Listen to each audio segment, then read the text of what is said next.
And now, from the Marquee Media Studio inside Mark Tank, it's the Mark Haney Show. Yes, this is the Mark Haney Show, and it is, I'm proud that we have Mark Hockridge on the show today. He is a guy that's built a number of businesses, including helping to build one of my portfolio companies, Cretelligent, recently. And so stick around, enjoy the story of this very entrepreneurial guy, Mark Hockridge. Super excited today to be talking with Mark Hockridge. He is a guy that has built some businesses in the past, had successful exits, and we're going to talk about some of his lessons learned in this leadership journey and talk a little bit about winning in general and the kind of leadership it takes to win in business and building teams and building the right culture, having the right mindset. It's great to be able to talk to you, Mark, today and with somebody with your wealth of experience. So appreciate you coming on the show. Oh, thanks for having me. I really appreciate it. And I love this topic. So yeah. So tell me about your journey into entrepreneurship and building businesses. Maybe we'll start there. What led you to that? Yeah, it's kind of just happenstance. I come from a very entrepreneurial family. As far back as grandparents, being florists, and my parents having coffee shops and having an automotive repair business, and you name it. We had a lumber yard at one point. So just kind of did you grow up working in any of those family businesses, or the mindset was that way? Yeah, it was more the mindset. I mean, I would help out for sure, but there was no real work effort there other than the occasional filling in, things like that. Yeah. But I was just kind of around it. And it was my normal. So it wasn't something that I necessarily sought out. In fact, I was going to school and I started working at IBM just kind of as a school job. I had a friend that worked there and he got me this really sweet gig in the marketing department. And as I was there, I remember just thinking like, oh, there's no way in hell I'll ever work here, for a legitimate career or for a job. And as it turned out, I made a decision to do exactly that. And so I stayed with IBM. I stayed with IBM for about 9 years and a bunch of different capacities and got amazing experience and exposure and training. And they were exceptional at that. But at the end of the day, 8-9 years in, I was feeling like, boy, I'm just a number here. I just wasn't able to put my fingerprints on something as much as I'd like. I mean, even when I had really good years there, still a blip on the radar with 300,000 employees or whatever it was. And so that really, I think, kickstarted me. And then the rest just kind of came naturally. I mean, I just kind of gravitated to that entrepreneurial track after that. Yeah. Well, yeah. So it's, I work with people and I just got back from Sac State and we're talking about helping college students. I help out at Sierra College. I'm actually mentoring a young person from Sierra. And a lot of the times the question is, what should I do when I get out of college? Because entrepreneurship is kind of the cool factor in business and people get out of school and think I'm ready to be an entrepreneur. How much, and a lot of them aren't ready, most are not ready to be an entrepreneur at that stage. How much did working in a large organization prep you for entrepreneurship? Because you learn a lot working for a big company that the guy that's worked only with his, the small business his whole life, he doesn't know some of that, big company stuff. Yeah, I mean, I look back on that really fondly because the type of training and the exposure were fantastic. And one of the really magical things about working at IBM was, especially back in the day that I worked there, if you said you're from IBM, every door just flung open and you walk in and there's immediate gravitas, right?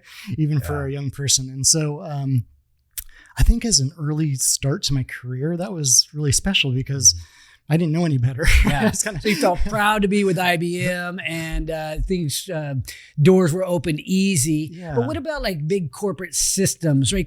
Larger corporations, they can be very bureaucratic, right, but they can also have some best practices that can be useful for any business. Yeah, absolutely. And so I definitely saw plenty of the bureaucracy and just challenges of getting things done because of the size. But on the other side of it, the way that they would approach the onboarding of an employee or the way they would approach team building or you name it, everything was very well done. And I think one of the biggest things I took away from that was just this core tenet of respect for the individual and kind of how they approached building people and developing people. And so, that's just kind of been a thread that's woven through the rest of my career, where when I've had then the opportunity to shape a team or culture, that respect for an individual and has been top and center. That never goes out of style. Well, I was speaking of Sac State. I was talking to. I'm on the Carlson Center Advisory Board. I think you know that. And we're looking to help not only Sac State students, but kind of create entrepreneurship as a cool thing throughout the region. And there's faculty on the staff, right? So I kind of consider them a little bit like corporate, right? They're working for the state of California. They're running an educational program. And one of the things that was said multiple times was that entrepreneurship, the word entrepreneurship is scary to people who are not entrepreneurs in some cases. It's almost like, oh, I'm not an entrepreneur. Don't talk about entrepreneurship. And we began to talk about intrapreneurship, right? So being entrepreneurial minded within a larger organization, and why that is actually a great way to work at a corporate job or at a government job is to have an innovative mindset, to push things, to incentivize risk-taking within a larger organization. Is IBM today that kind of company? I mean, I think they have kind of entrepreneur in residence sort of roles, but generally I would say no from my experience. You kind of got into your groove. You did, the job that was assigned and had parameters around it. Right. So it wasn't a lot of experimentation and latitude, but so who passed them up? So IBM is kind of an interesting story. Now, IBM still obviously got an enormous company and, very successful, but we've seen the emergence of entrepreneurs building tech companies that have competed very well against IBM. Yeah. And any sense as to, is that because of entrepreneurial thinking? I think so. I mean, I think that's definitely a part of it. I mean, I would also say that, interestingly, as you brought that up, I mean, there's quite a few local entrepreneurs here that come from IBM. And as a matter of fact, Todd Michaud, who runs Hulu Automation. Todd was a fellow IBMer, and we were just talking about I think he's coming on the show pretty soon, too. Good, yeah. He's a great guy and super bright. And I think both of us were talking just recently about this, that and there was something about that experience that gave you enough business acumen and foundation on which to feel really confident to go out and do something. And kind of unfortunately had to go outside the walls of IBM to do it, but nonetheless, it was a really good. I dive into that because I think a lot of people, when they're first starting their career, are wondering these kind of things. Should I go to college? That's the type of thing that gets asked to me all the time. Yeah. And so I'm there with college faculty, and they're afraid of the word entrepreneurship. And so I'm like, okay. But you can still learn a lot from Sac State or UC Davis or Sierra College or Jessup or any of them. You can still learn a lot, but going into it with the right mindset, whether you're going to work for IBM or going to, get a college degree from a government college, if you go into with the right mindset, you can still take a lot out of it. Absolutely. I mean, I look back at, and so I was a Sac State alum and I studied sciences, but I look back at that process, like the whole thing to me was about learning how to learn, right? Establishing disciplines and all of those things. It wasn't necessarily the degree. I mean, happy with the degree I got and all that, but I don't use it day in and day out. I hardly ever use it. But I mean, there's something about going through that process and how you apply yourself and what you take from that. I also, having gone through sciences at Sac State at the time, it wasn't, a top science school, but when I went through like the national exams around chemistry and what have you, still did pretty well on a national level. And so to me, it was like, okay, it was about the way I leaned into it, right? What I took from that educational experience. It wasn't necessarily just, going through the motions. If you care about what you're involved with, you're going to get more out of it. And you're going to create more opportunity. Okay, so circling back to you graduate from IBM and then when was there a turning point there in business when entrepreneurship became the thing? Yeah, absolutely. So I left IBM and I went to an IBM business partner that sold software. They're a Swedish-based software company.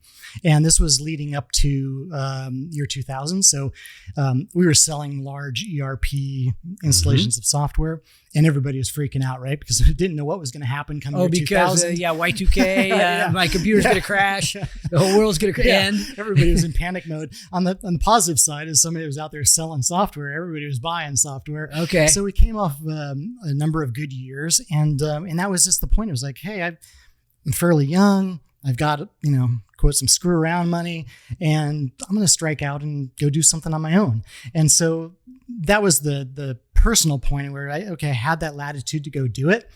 And so that was really when I went out and started the first. But you're risking your own money at that point. No paycheck to start other than what you get from your customers, your new customers. For the most part, yeah. We were, so I had two co-founders in that first endeavor, which is Customer Link, which is a local business that we sold.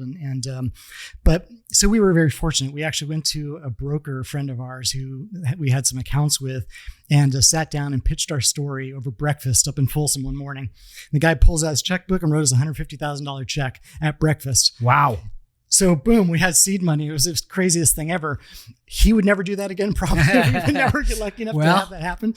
But so we were writing checks, and I do recall having to write payroll checks, and the three of us would. Everybody has to throw in. We're burning some cash. Everybody throw in. Fingers cutting crossed. into the savings account. Yeah, right. And that can be scary on a family budget. Oh, absolutely. I remember it being a little scary, and it wasn't huge money, but still it was meaningful to us. And but that was really the first thing. So we were in.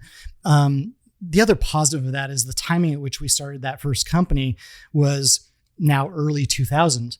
And so like right after we raised our first round, we raised, at the time it was a Series A. Today it would be seed money or pre-seed money. But nonetheless, we started that, and then the .com thing exploded. And so, 3 days in, effectively, we're now having to pivot and say, okay, we're going to be really fiscally disciplined here, and we're going to be really thoughtful and not go out and people stopped spending money at that. I mean, because you basically had a lot of companies that were high flying drop. Yeah, we were watching it left and right, and so I think it happened at a good time for us, quite frankly, because we were able to say, hey, let's be really frugal about how we approach this. We're thoughtful and good with how we use that capital. And so that was kind of one of those life lessons. For me, as I look at all the different things since then, I would probably err on the less risky side, because I've kind of started in that mindset. Well, interesting. Okay, let's talk about that, because in this current economic environment, we haven't seen the .com bust, but we have seen it get really frothy out there in venture capital and startup land. And then most recently, we had some banks fail, 16th largest bank in the country fail. Others started making adjustments. And so a lot of people, we're taping this show, and it won't air for a couple of weeks, but I have a feeling that the environment of uncertainty around the economy is still going to be very tenuous. And I'm definitely seeing that in the venture capital landscape today. It's tougher to go raise money in today's environment than it was. And so how would you contrast maybe today's environment to say the .com bust? I mean, certainly different dynamics, but the underlying issue or the impact to a startup or to a growth stage company is that you got to recalibrate, right? I mean, there's uncertainty to your point, and you got to really think about what's the runway look like given our burn, and are we being good stewards of that capital that we've taken? Can we get to the desired outcome for both the company and the investors? And so I think, while they're different circumstances, it's the same lesson there. It's like, hey, you better really double back on your pro forma and your plans, and make sure that you've got a path to get to profitability or get to a desired outcome, whatever that is. Would you say lean more into sales than fundraising I'm saying that as a general concept? That's kind of how it's manifested recently for me that was a decision, right? Let's make a little bit of cutback organizationally to expenses and so on, but let's really now dive back deep in with the customers, both for the point of selling and also for learning, right? How do we take this opportunity to refine product and so on? But much more engagement. The other thing too is if you're not doing it, somebody else is doing it, right? Everybody's leaning in, trying to get more engaged in sales and get tighter with the customer. And so my belief is this is the time to really get down and dirty and show your allegiance to the clients and hopefully learn in the process. I think more people in this kind of environment want to talk about it and balance. If you're doing, let's say you're doing B2B sales as a startup or even working for an IBM, people do want to talk about their business right now and kind of hear from you what's going on out there in the world. Because a lot of times people who are buying software or buying B2B type products, they're locked up in building their own business and they're sort of wondering what's going on in the outside world. It's a perfect time to pick up the phone and call somebody and talk. Absolutely. And I think the other thing too is that at least this most recent situation, it's affecting businesses in different segments differently. So while we were doing commercial real estate and the transaction volumes have been compressed lately, there's other firms that may be booming right now. And so it's disproportional. And so you need to really have conversations and see, how is it affecting you, or is it? Because I've talked to several businesses where there's this is boom time for us. Mm-hmm. What should leaders be doing? As we talked at the beginning of the show about the idea of leading through a more tumultuous time is a little bit different than leading toward a really frothy time. Is different approach? Same? Think so. I think. Just for myself. I think the things that we've done in the past is during these times of tumult is to have open conversations, explain what this means to us as an organization. It often requires an ask for the employee that, hey, we're going to need to lean in together a little bit more. We're going to sacrifice a little bit together. It's also a great time, in my thinking, to recenter everybody on what is this mission about? Why are we doing this? And that goes back to, the culture you build up at that point. You're not going to just magically turn on culture if you haven't built a strong one during these hard times. But if you've been putting in the chips along the way, this is now when you go back and say, hey, I got to maybe draw a couple chips. Well, I remember in the 2008 crisis, I was building a security camera company and we had grown very rapidly.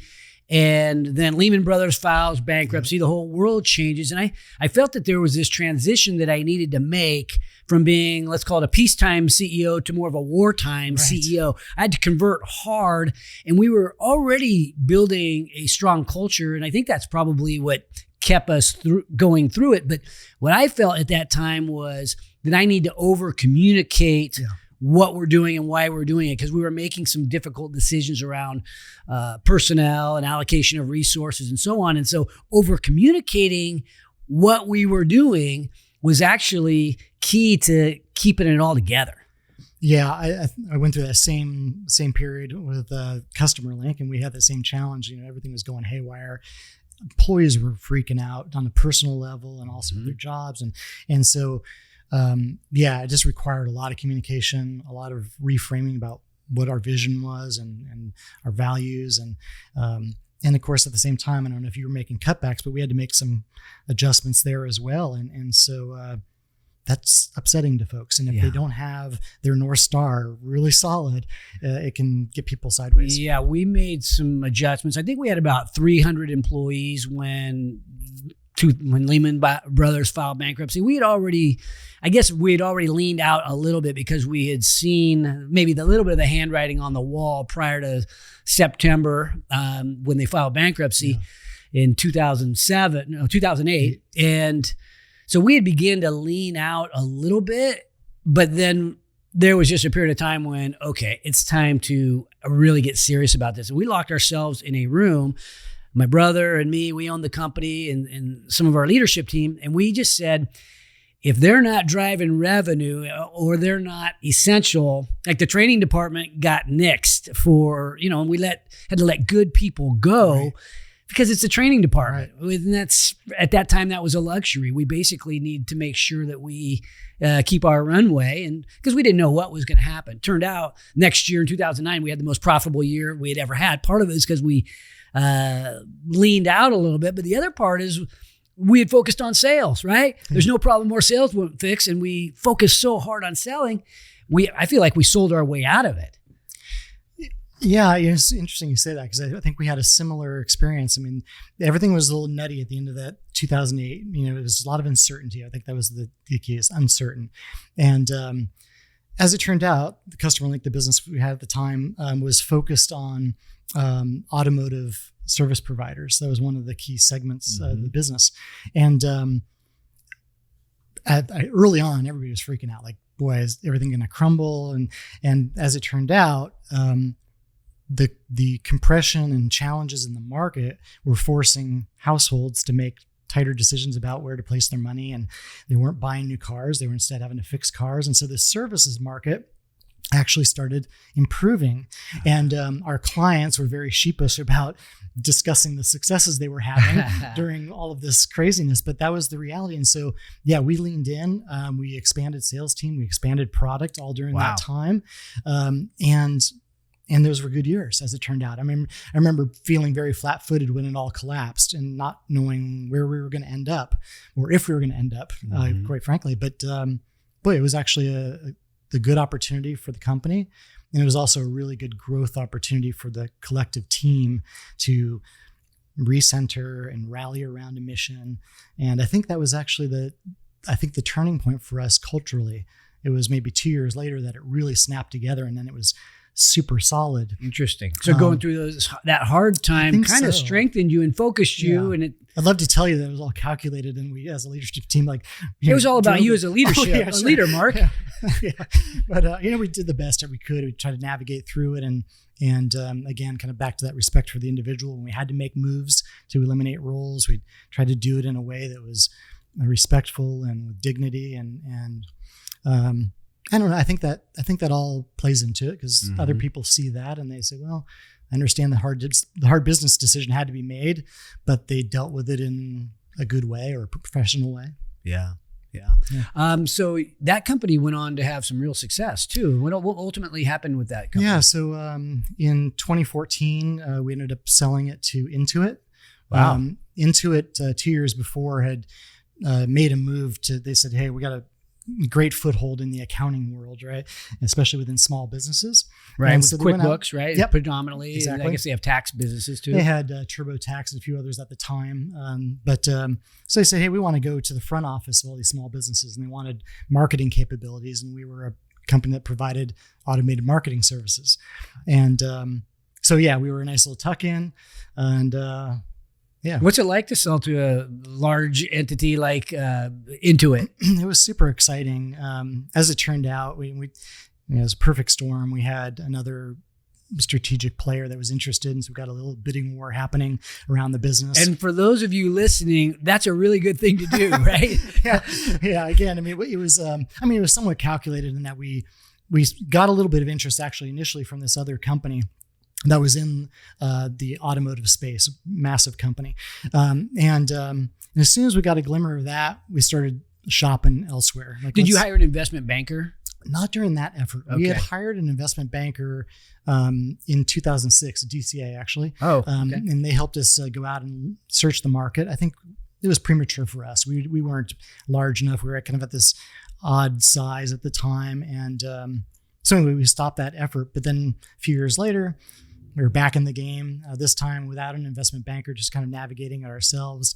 And I was fortunate. We have, Roger Akers was a major investor and board member, and he brings a tremendous amount of experience in navigating those situations. Without question. Yeah. So those of you in Sacramento that don't know Roger Akers, he's kind of an iconic. He's an investor, but he's a value add type of investor, right? Because he brings this wisdom. Yeah, a ton of wisdom and ton of firsthand experience. So collectively we just navigated that ourselves. But yeah, I mean, and to your question, like selling to somebody big like that, a lot of excitement, a lot of question too, because I mean we were small and nimble, and and all of a sudden this big behemoth is coming to acquire you, and so there was initially a lot of question, like do they give us autonomy and let us run? Do they try to assimilate it? And so I think just a lot of energy and excitement around it. And then after the acquisition, how did that change life at work, and how did that change your life personally? Because obviously when you sell a company, it can have all kinds of great ramifications and maybe even create a whole different set of stresses associated with newfound wealth and so on. Yeah. I mean, so for the company side, it was actually a weird transition and long backstory to that, but Intuit had made an acquisition of a similar type of a company nearly 2 years to the day before they purchased us, and hadn't really considered their acquisition strategy too well. And now going back in retrospect. And so then what happened was, right as we were acquired, many of the folks from that earlier firm were reaching their earnouts and were falling out of the company. And so it was a really strange transition that ended up being just a handful of mess. But now that's from the one that they had bought 2 years earlier. Correct. And I'm just going to break this down for our listeners in case make sure this doesn't fly over their heads, and I'll dive deeper into the question. So, because that's interesting. Somebody acquires a company and occasionally they'll pay some amount down and then some amount over time in the form of an earnout over a couple of years. And you get that money if you perform. And if you get that money, some people don't need to work anymore. Right. And then they quit. Yeah. And that was the case with this company. It was, it was funny because we'd been competing against this company head to head for many years before this. And the one that they bought was actually a competitor. Yeah. Okay. A direct competitor of ours, and we'd been duking it out. But along the way, we had gotten to know their leadership team, and we had plenty of partnership, discovery conversations and what have you. So when we were purchased, it was several days after the CEO of this company, this guy Rick, gave me a call, and he's like, "Hey, congratulations on making this happen," and all that kind of stuff. And he said, "I got to tell you, some of us are reaching our earnouts, and so you're going to see some management probably go by the wayside on our side soon. And Intuit's going to replace them with Intuit people." And he said, "Oh, and by the way, my last day is Friday." And this is like, "What? Wow. You're going to be kidding me! Like I'm coming in and you're walking out the door." And he had a big payday, really big payday, because given the structure of his business. And but that was a dynamic that the M&A team at Intuit hadn't considered. And so there was a lot of ramifications to that after the fact. Like, okay, so how do we now integrate technologies and integrate customers when key people on their side are in flux or being replaced? It was just a wrinkle that hadn't really been thought through. Ended up having a really interesting conversation like a year or two after that with the CEO of Intuit and part of his M&A team, just kind of unpacking like what went well, what didn't go so well, what could we do different, and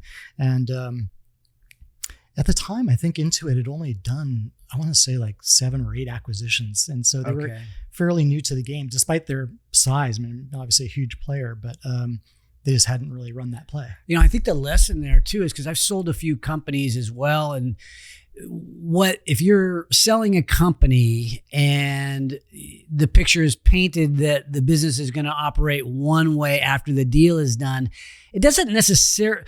There's always some surprises, and it sounds like in that situation, that's one that you wouldn't. It's a surprise because you wouldn't have thought about how that would impact it. These other people leaving.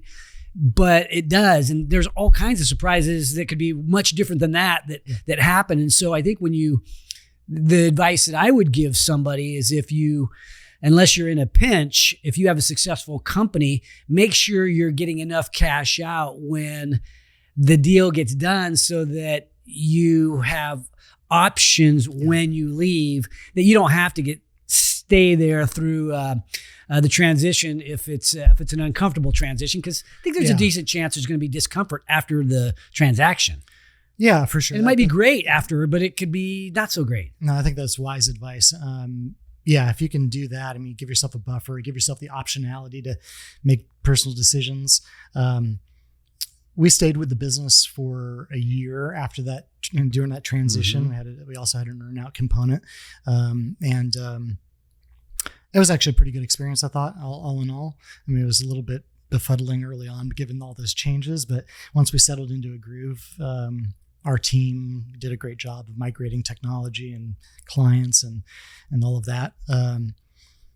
But to your point, I mean, like the exit, well, it was a good exit. Investors, it was good for me. It wasn't like FU money, right?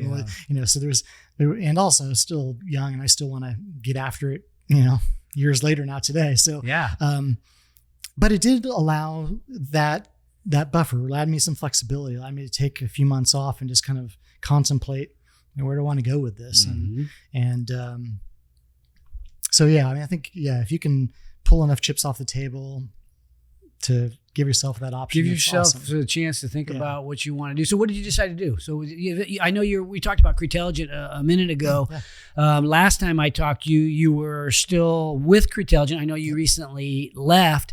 And that's a company that, to be transparent, I happen to be invested into Cretelligent, and you guys have a great leadership team. I remember one of the things that stuck with me, it might've been the first time I met you, is we were doing something over at Sac State, ironically, I think running Mark Tank, and yep. I was talking to Anthony Romano, the CEO, and he described his leadership team as all Sac State alum. Yeah. And I was like, wait, we're at Sac State. You got a Sac State leadership team. And so you were part of that. And I remember that. Not only just Sac State alums, but freaking rock stars. I mean, that was a solid leadership team. And honestly, probably the best leadership group I've ever been a part of.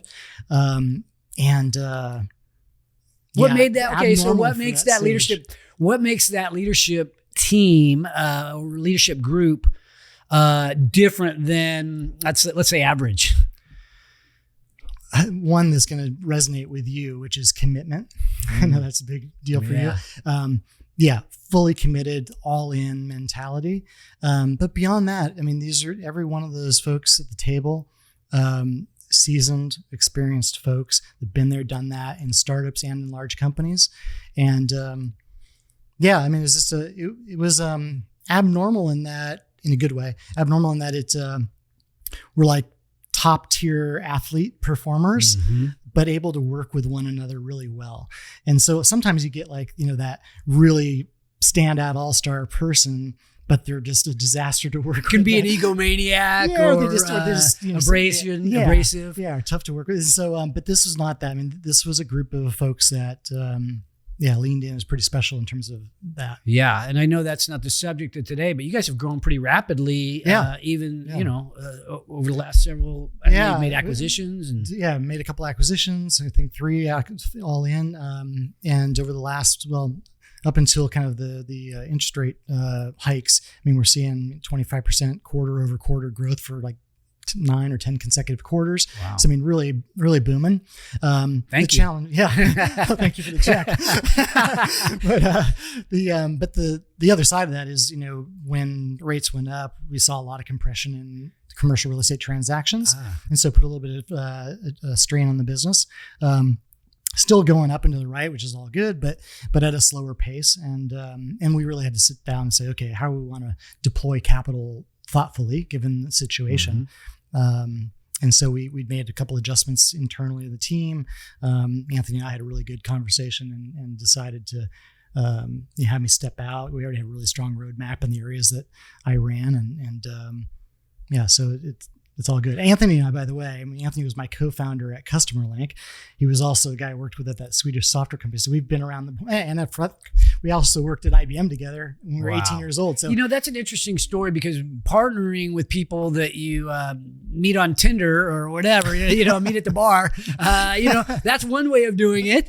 Or partnering with people that, hey, I've worked with this person for a while. Yeah. I know I know what they do. I know what they can do. I know their strengths, their weaknesses. Yeah. And that to me is a much better way to partner than taking a wild guess. It still works 100%, occasionally, but 100%. If you can manage the professional and the social or friend mm-hmm. level well. In this case, Anthony and I know each other's blind spots. We know each other's strengths and how to highlight that within one another. Mm-hmm. And so that was super effective. And now that management team that we were just talking about there had a lot of those ties, whether it be back to Sac State or working for, CoreLogic, or all these different, linkages. And did you work at CoreLogic too? I did not. Oh, okay. Anthony, when he left CustomerLink, that's where he went. Okay. CoreLogic, and really helped build that business. And along the way, met other folks in that executive team. And so there's this an understanding of each other, deep level of trust and respect. And so, man, if you can get that, that's awesome. But like I said, it's super abnormal for a early stage company to be able to have a stacked leadership team like that. So for a guy that's in the trenches in real estate, in the real estate business, right? You guys have a software company, and I won't ask you as much about the business, but in terms of like the economy, we recently saw some bank failures. Prior to that, we have interest rates getting hiked, and now they've, I guess, dropped for a second here. But it has me sort of wondering what's going to happen with the commercial real estate market overall. Are we going to see dips where's the soft part of the real estate market? Yeah, and I'm not an expert in this by any stretch, but I think the things that we saw was challenge in cap rate, making deals pencil, and the interest rate, leading into that. I think it depends on how you serve them. I think the market itself is going to see challenges, especially in certain sectors, right? And we're seeing that challenge in office space. We saw it in retail and hospitality and some other things along the way during COVID. But there's other sectors that are thriving, industrial and so on are doing really well. That's what I'm seeing. Like multifamily, there's a shortage of houses, even though in dealing with residential real estate. It still feels like there's a shortage of homes. We're a little underbuilt on the home front. Maybe a little extra office space. Yeah, I think it's going to be, how do you reimagine the use of the space, right, and reallocate it? Space isn't going away. Nobody's going to be tearing down buildings. So how do you put that to use? And I think those folks that are holders of large portfolios are giving a lot of thought to creative ways to do that. Yeah. And then I think it depends on how you serve that market. And in Cretelligent's case, in your platform for due diligence, we automate due diligence on all these different risk factors. It's super cool. But it's tied to transaction volume. So when things are selling because the market's hot, great, you're doing really well. Also, when things are getting disposed of, you got scratch and dent, you got distressed assets, that's fine for Cretelligent as well. You just need transaction volume. Yeah, you need transaction volume. It's that middle ground where you have uncertainty, where people are just sitting on the sidelines, which is what has been the situation over the last several months. It's going to change. It's going to get certain, whatever certain is, and that business is going to be great. Yeah, deals will get done. So in terms of leadership and winning, any thoughts there? I know you've come to mentor some of our portfolio with the Growth Factory, and Monique has described you as somebody who is really strong in building teams and really helping others to think about how to be the right kind of leader. Yeah, I don't have the market cornered by any stretch here, but I think along the way I've learned some good lessons about how to approach team building, and as I said, that respect for the individual is a key tenet of mine. Beyond that, I believe wholeheartedly in establishing really clear vision at the top end of it, and so that everybody understands their why and also the what. Like they have to know exactly what to do. But I also then believe in kind of getting out of the way a little bit, right, and allowing people the latitude and empowerment to just go thrive. And so as a leader, whether it's me or a team of leadership, it's about creating the environment in which people can thrive, find their best version of themselves, whatever cliche you want to say. But it's about setting the table and then letting people go. Yeah. Make it easy to work hard, where people are working without fear of making a mistake. I am empowered. I know the game plan and I will figure it out. And if we don't have that kind of trust between our team and our teammates, we're walking around in eggshells.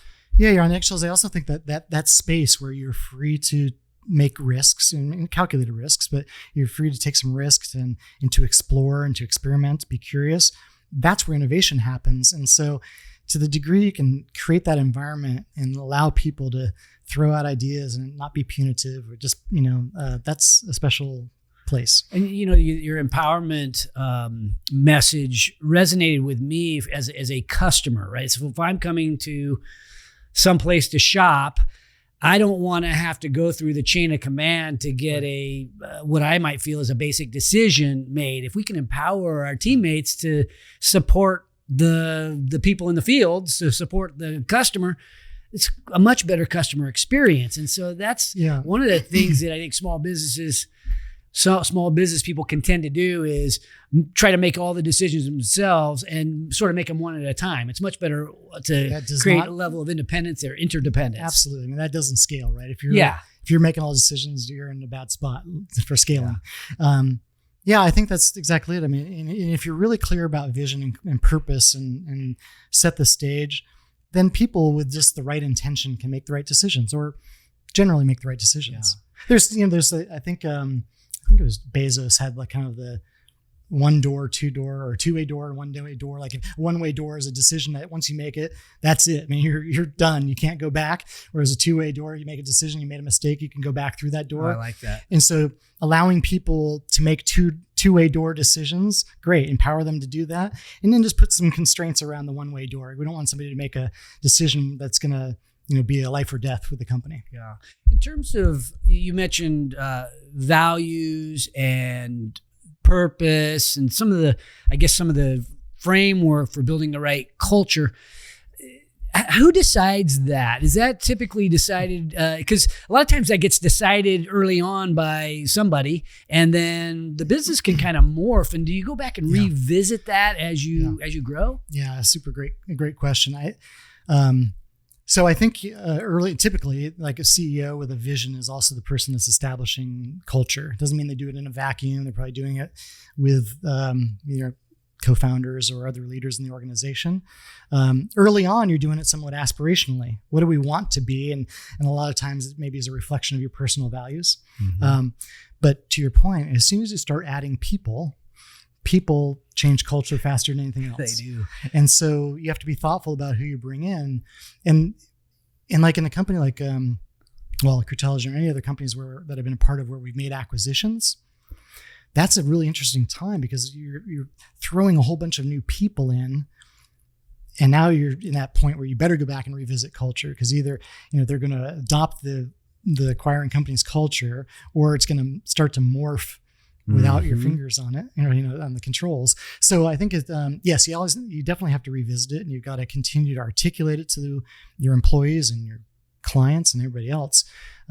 Otherwise, it will just kind of take on its own life. Well, I keep thinking that because of this financial turmoil and maybe less capital available for this window of time, then we might see some consolidation within startups. Yeah. We might see some opportunity for more acquisitions.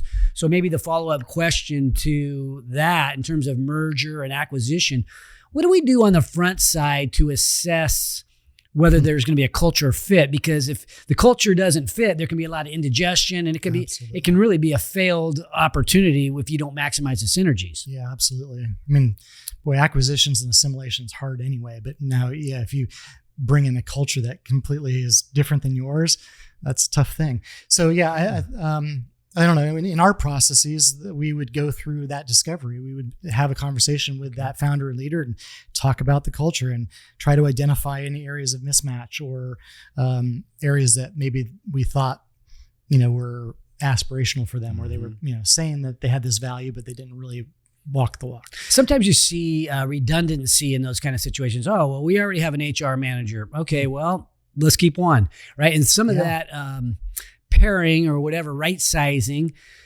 can be painful, and that can hurt the culture as well, right? Because hey, my friend just got fired. Yeah, absolutely. That can be uncomfortable. Yeah, I think so. We've done good and bad here, but I think when we've done best is by really leaning in and engaging with that company, really making sure that they feel part of the team and they're really clear on their overall vision and their individual level of responsibility and accountability. It's heavy communication. Yeah. So messages for startups. Let's think about words of wisdom for the startup founders or the people that are having these early stage companies. They've obviously got to build teams regardless of the uncertainty. They've got to continue to build, even though right now we don't maybe know where we're going to get the next round of funding. So any words of wisdom to the startup founders in this kind of environment? First, I mean, if you've already raised money and you have capital, I think you absolutely have to go back and revisit your model, and not the model per se, but the financial model. Make sure that you have the funds and the runway to keep things afloat and get you to the next either round of funding or profitability or whatever that is, and hyper communicate with clients and employees to navigate through this tough time. Buy yourself more than 3 to 6 months of runway, because people that are down into those, absolutely, people are in these financing conversations right now, right, where they're going to trying to raise money. I think we can expect some of those to fall, a decent percentage of those to fall apart. Hey, we've gone down the path, we've got some general agreement verbally, but hey, the deal ain't done until the deal is done. Man. Closing a round right now. I mean, it depends on the round. I think I've heard at least or read that kind of like pre-seed seed is still moving along. I mean, people are getting those checks, but like a B round, they're falling apart left and right. And so, yeah, you better be thoughtful about the cash you have on hand and making sure that your runway is in excess of 6 months. Yeah. Hopefully, but sometimes I talked to somebody the other day who thought they had a deal in hand and didn't. Fell apart at the last minute, and it almost put them out of business. Oh, yeah. And because it's the type of thing that can put you out of business if you once the music stops, and what are we going to do? Yeah, this is the challenge for founders in general. You're pressing hard. You're trying to grow as fast as you can because you have investors that expect that, and that's your mission. And so.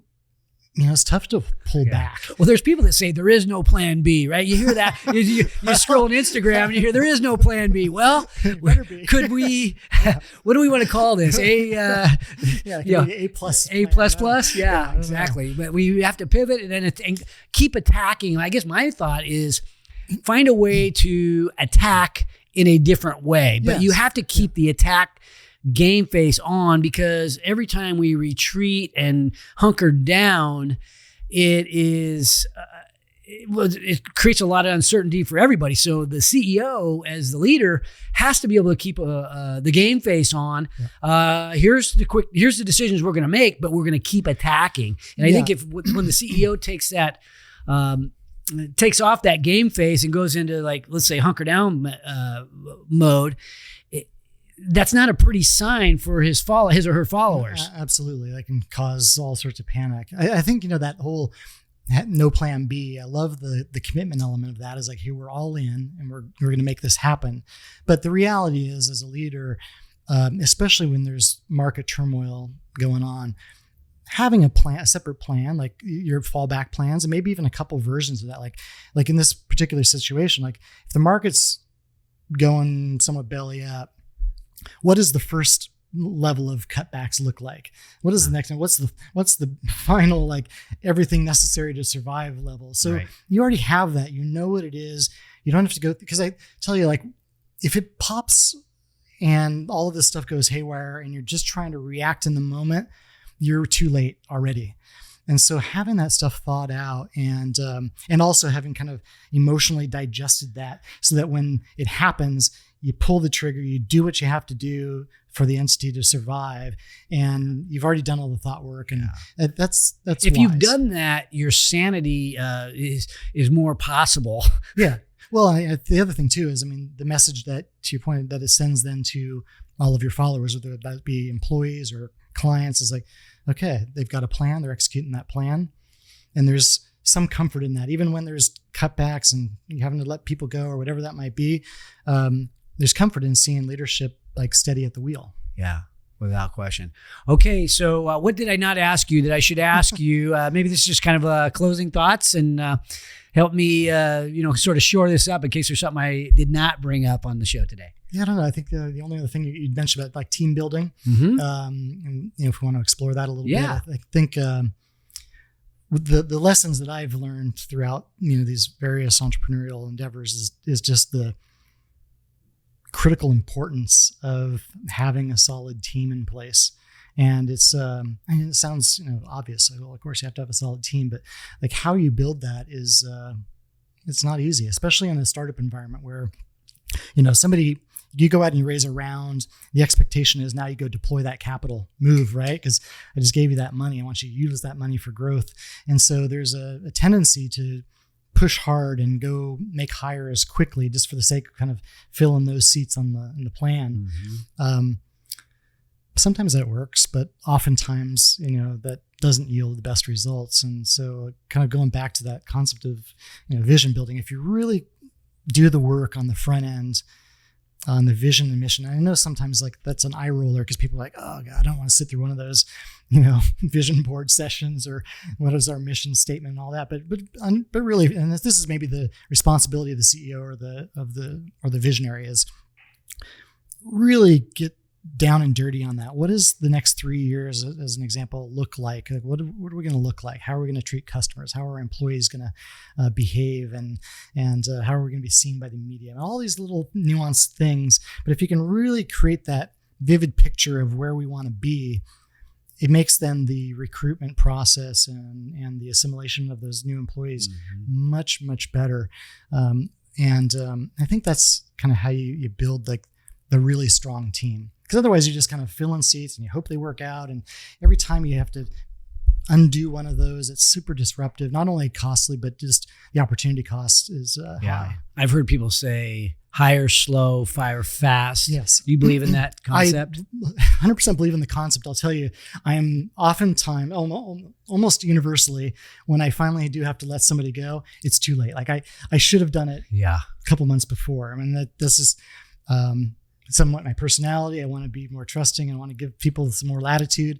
But that's been one of my big lessons is move quicker. Well, it's interesting that you talk about the importance of the visionary or the CEO. Typically, oftentimes it's the same person, but the tendency, especially when you're growing rapidly or there's change, to take that time.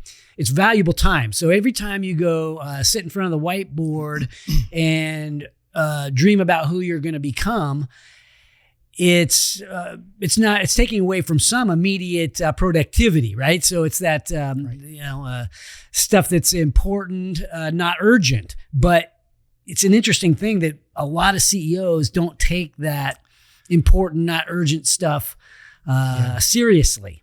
And so it makes you kind of wonder, how much time should you spend on that?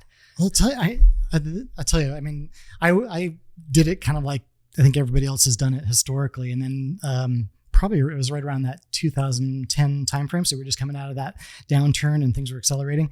I just carved out a weekend and I sat in my backyard in Granite Bay and I just had big white paper or the flip chart sheets. Yes. And I would take like one thing, like, what do I want the office space to feel like? What do I want the employees' engagement to look like? What do I want the press to be saying about me? What do I? And I went through every one of those little things and I wrote it all down. I scratched it all down. I didn't care if it was right or wrong.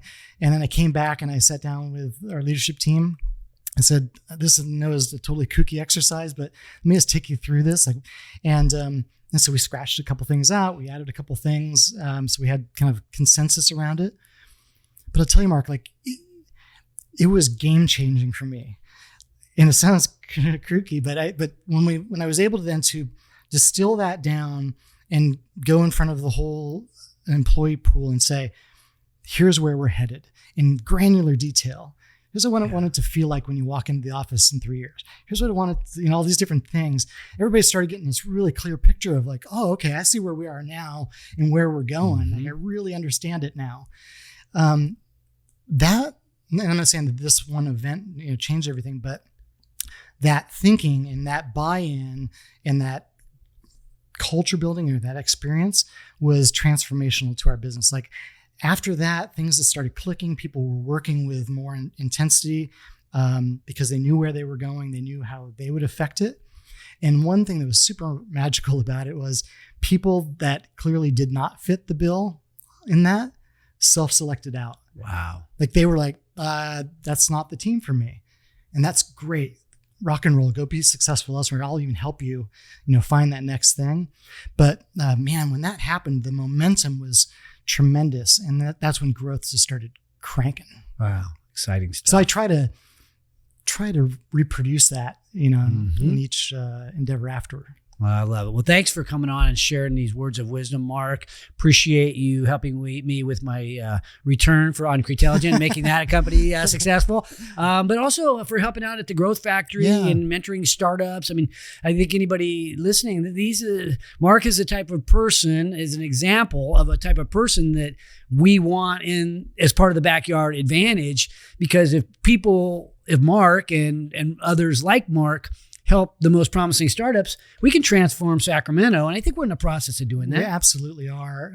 Real quick, when I started that first effort with my co-founders, the ecosystem for investment was poor. I mean, we had, Golden State Capital Network and the Angels and so on, but we did not have, incubators and mentors and all these other things that we have now.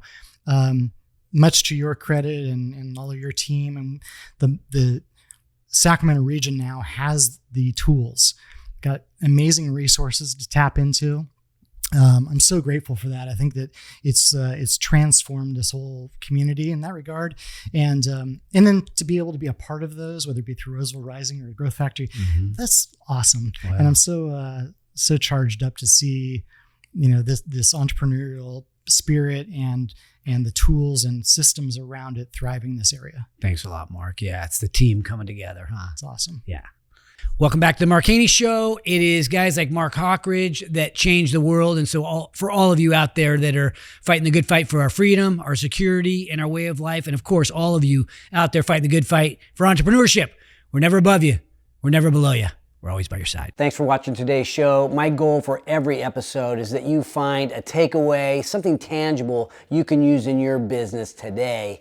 And if you have a comment about a favorite takeaway, feel free to put it in the box below. And if you have a topic that you'd like me to bring up on the show, don't forget to let me know. And also, don't forget to subscribe to our YouTube channel if you want to learn more about entrepreneurship. Because at Haney Biz, we are always by your side.